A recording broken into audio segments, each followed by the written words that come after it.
Alright guys, today we're going to do a review on this John Deere 3032E compact tractor. So the way these John Deere model numbers work is the first digit is going to be your frame size. So this is the 3 series.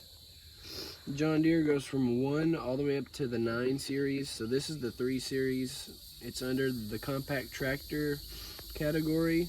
And then the last 3 digits are going to be your horsepower rating. So the 32 is going to be 32 horsepower engine. And the E, if you're familiar with John Deere tractors, they have the E, the M, and the R trim levels. The E is going to be your more basic economy based tractor.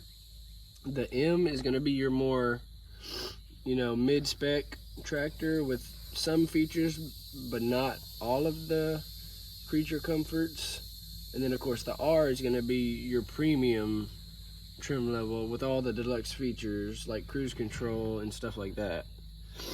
This one right here is equipped with the 305 loader and a 5-foot front bucket with the John Deere pin style. All you got to do to remove this bucket is flip this cotter pin up, pull it out, and then you're going to lower these off of this hook, and then you're able to switch over to any other attachment like pallet forks, bale spears, whatever it may be.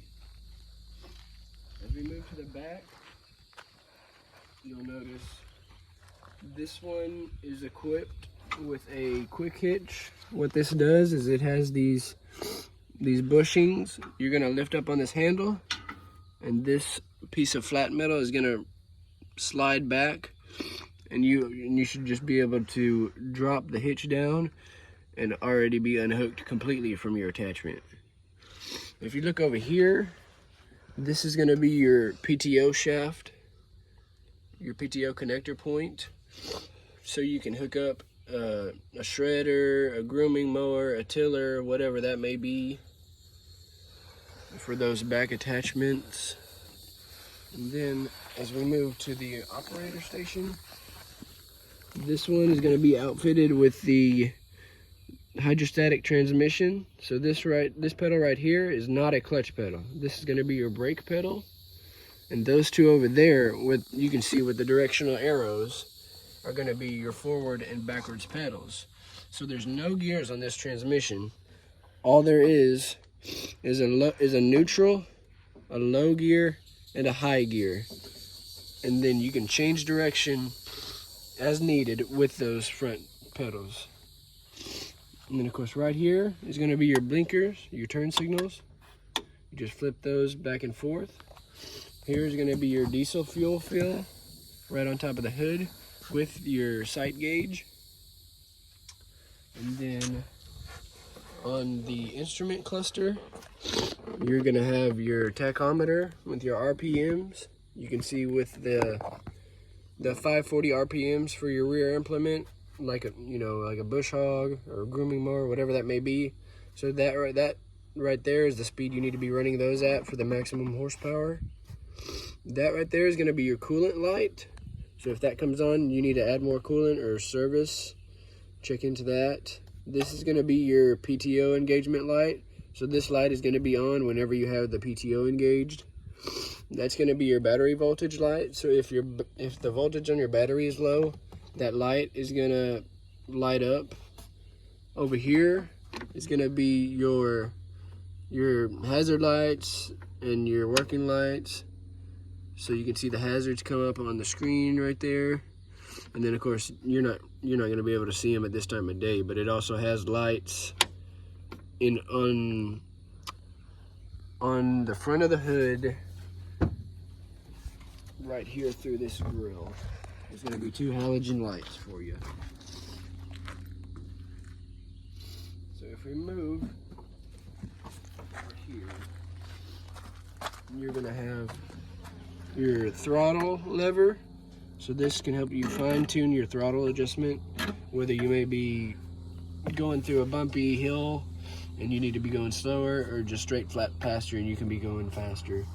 It all depends on what the terrain is. This right here is going to be your key switch. Of course, for turning the tractor on and shutting it off. You can remove the key just like any other vehicle. This right here is going to be your 3-point hitch, raise and lower. So if you raise this, it's going to raise those 3-point arms all the way up.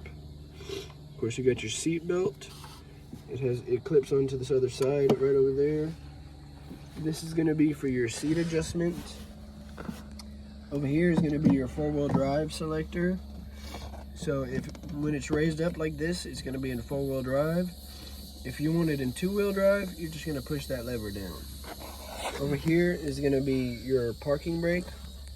All you do when you want to set that parking brake is just lift up, and now your parking brake is set. And then you can release it like so. Over here on this dash, you're going to have a small cup holder. And this button right here, this little knob, is going to be for your PTO. So whenever you want to turn on your PTO for that rear implement, whatever it may be, you just simply pull up on the button to engage it. And whenever you're done, you just simply press down to disengage it. And then this right here is going to be for your loader control. You can see the little diagram. So when you pull back on the lever, like so, that's going to raise the whole loader. If you push forward, it's going to lower the loader to the ground. If you curl it, if you push it to the left, it's going to roll your bucket back towards you. And to the right, it's going to dump the bucket out away from you.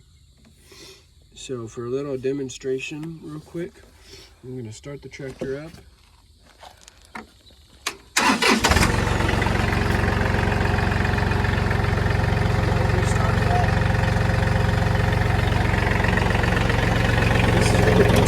This is where your 3-point hitch. So I'm going to pull this lever back, and it's going to raise up this back implement.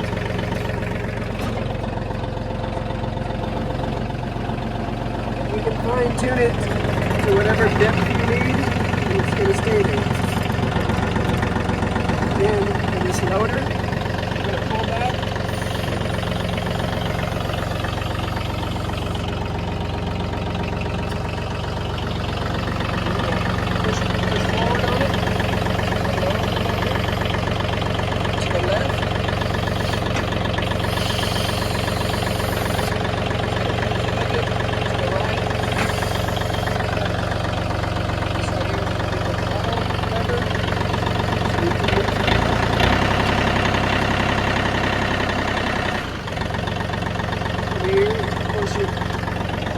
Gear selector, so we're going to put it in low, and then of course you got your forward pedal, so you're going to depress that pedal, and however far you depress the pedal is going to determine your speed. So of course you can press it down even further,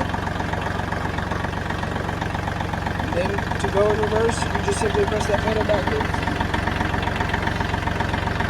When you're ready to park it, put your foot on the brake, take it out of gear, lower that back implement.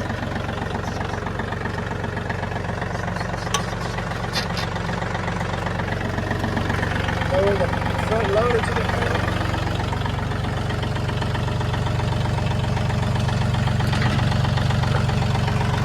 Simply stop. So that is basically a general overview of this 3032E tractor. We are going to be making some more videos about this one, doing some work, whether it be, you know, box blading with that rear box blade on the back, moving dirt with this front bucket, or brush hogging with the 5-foot Frontier rotary cutter. So we hope to be seeing you soon.